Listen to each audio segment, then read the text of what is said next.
দক্ষিণ এশিয়ার মানচিত্রে ভারত ও পাকিস্তান একই বৃন্তের দুটি ফুল হওয়ার কথা থাকলেও ইতিহাস সাক্ষী তারা আজন্ম বৈরী। ৭ দশকের রাজনৈতিক তিক্ততা, ভূখণ্ডগত আক্রোশ আর বিশ্বাসের অভাব এই দুই পারমাণবিক শক্তিধর রাষ্ট্রকে বারবার ঠেলে দিয়েছে ধ্বংসের দ্বারপ্রান্তে। পিয়ানোর তারের মতো টান টান উত্তেজনায় ঘেরা এই বৈরিতায় যখনই একটু শান্তির পরশ লাগে, তখনই সন্ত্রাসবাদের কালো ছায়া সব তছনছ করে দেয়।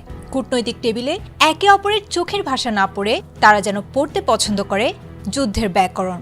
আর সেই ব্যাকরণের পাতায় এবার নতুন করে আগুনের হলকা দেখেছে মার্কিন think tank council on foreign relations. তাদের মতে ২০২৬ সাল হতে পারে দুই প্রতিবেশীর রণক্ষেত্রে পরিণত হওয়ার বছর।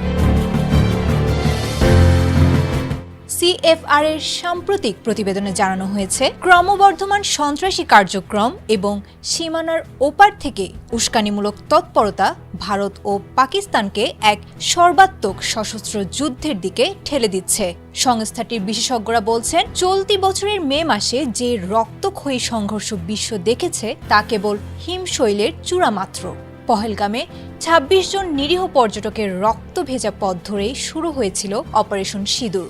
ভারতীয় সেনাবাহিনীর ক্ষেপণাস্ত্র হামলার বিপরীতে পাকিস্তানের ড্রোন ও আকাশপথে পাল্টা প্রতিরোধ, সব মিলিয়ে দক্ষিণ এশীয় আকাশে বারুদের গন্ধ এখনও স্পষ্ট। চলতি বছরের মে মাসে পাকিস্তানের দাবি অনুযায়ী ফ্রান্সের তৈরি অত্যাধুনিক রাফায়েল যুদ্ধ বিমান ভূপাতিত করার ঘটনা যুদ্ধের ভয়াবহতা নতুন মাত্রা দিয়েছিল।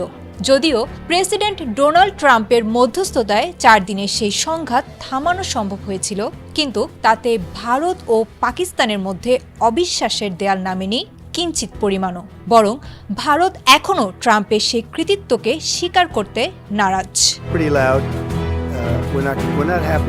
ভারতীয় গণমাধ্যম এনডিটিভির এক প্রতিবেদন থেকে জানা গেছে, পাকিস্তান শুধু ভারতের সাথেই নয়, বরং আফগানিস্তান সীমান্তেও ছড়িয়েছে উত্তেজনার পারদ। সব মিলিয়ে সীমান্ত জুড়ে এখন ২৪ ঘন্টা সাইরেনের শব্দ আর যুদ্ধ বিমানের গর্জন।